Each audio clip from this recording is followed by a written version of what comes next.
What's up, guys? It's Ted here from Bodies and Wicks. I just wanted to do a quick rundown of a call I made yesterday on Ethereum and give you the reason why I made this call. So here, right here is the call that I made, and if you go to my page, we'll just go to it really quick. Um, it's at Tedzily. It wouldn't let me change it to Bodies X Wick for some reason. It's like my old one. So if you find me on Tedzily on Tradingview, made a call yesterday on Ether, and it says rejected once, liquidity below to attack. All right, and the reason I made that call was because I saw some people who said that it I'll go back to the actual Ethereum as to where it was yesterday before I made the call. So if we go here and I get rid of all the markings, they said it was getting rejected here, right, at this low, and they got it rejected here, and they said it was going to go up. Well, if you take a look at a larger time frame, right, what had happened is that I got it rejected here, it got rejected here, which is where a bullish order block is, which is where this, I probably have to put the makeup back on it.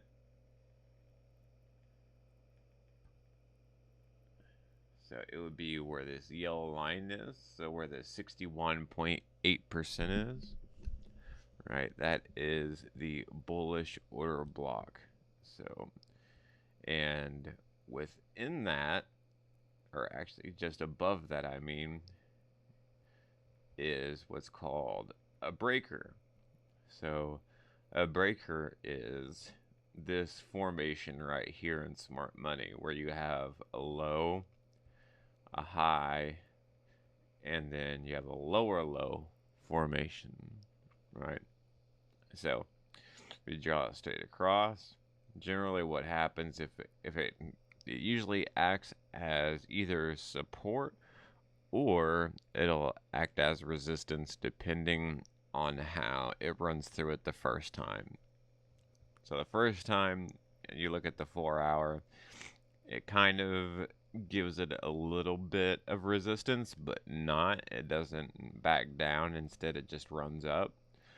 So the next time it just falls down straight through. So I knew this time that it was going to act as resistance. So it comes down and hits two equal lows, which is where liquidity lies, which means that this is where normal traders, your typical retail traders, if it gets down to this level again, what they would do is they would have their buy limit set there, right? They'd have their buy limit set there, and once they got close to this area, everybody would start buying, thinking that this would be a safe support level, all right? Instead, what I called is I called that it would probably jump up and fill the rest of the breaker area.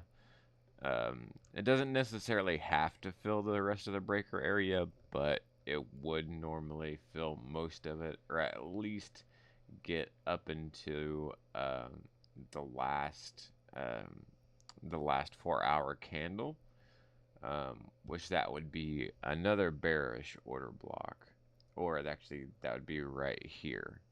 Actually, never mind. I already have it drawn. I don't know why I'm drawing again. That red line right there, that would be your last bearish order block. And I didn't mean to move that. Let me go back on that. And let me put a lock on that.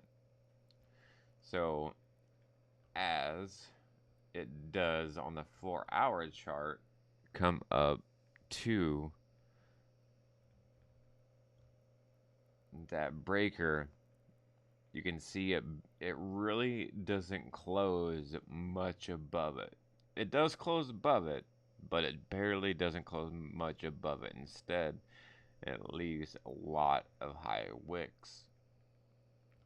So, and right here where the green line is where I made this call. So if we go back to the actual call that I made, and maybe we zoom in a little bit. Hold on a second. No, it's not zooming in.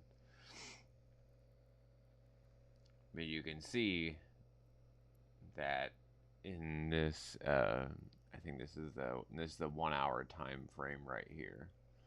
So there's a 1 hour time frame. If you play, you can see it did exactly what I thought it would do. It came up, it filled in almost this breaker area that I have pointed out right over here.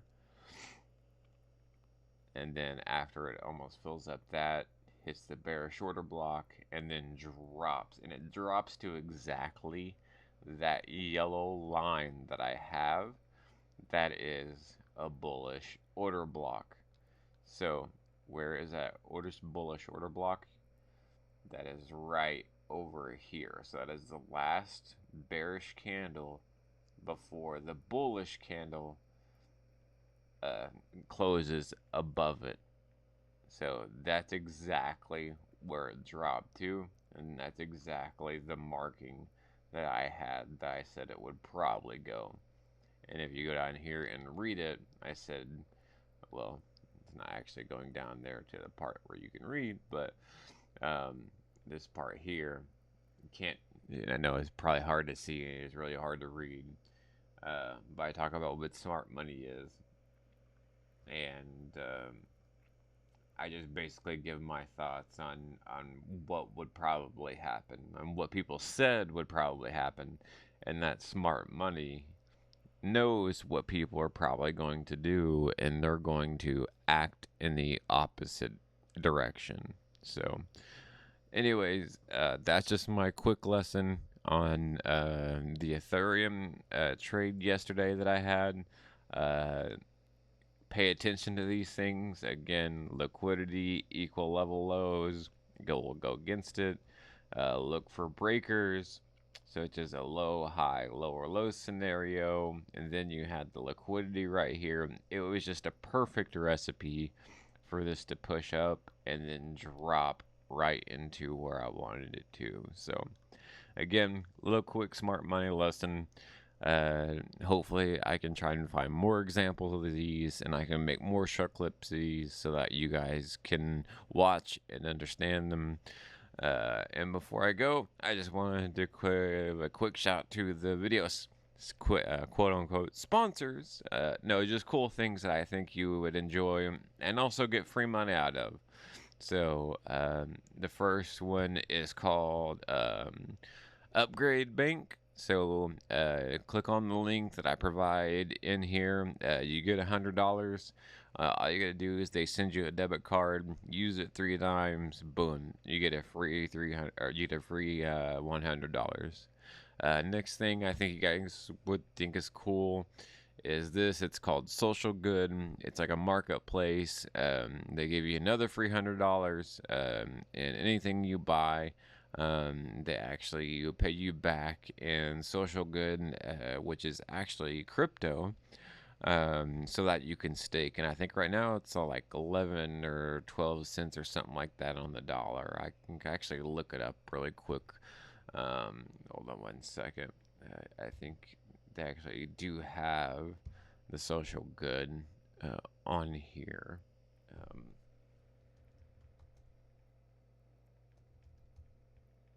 Because you can buy it on a couple of different places. Yes, Bittrex is one of the places you can buy it.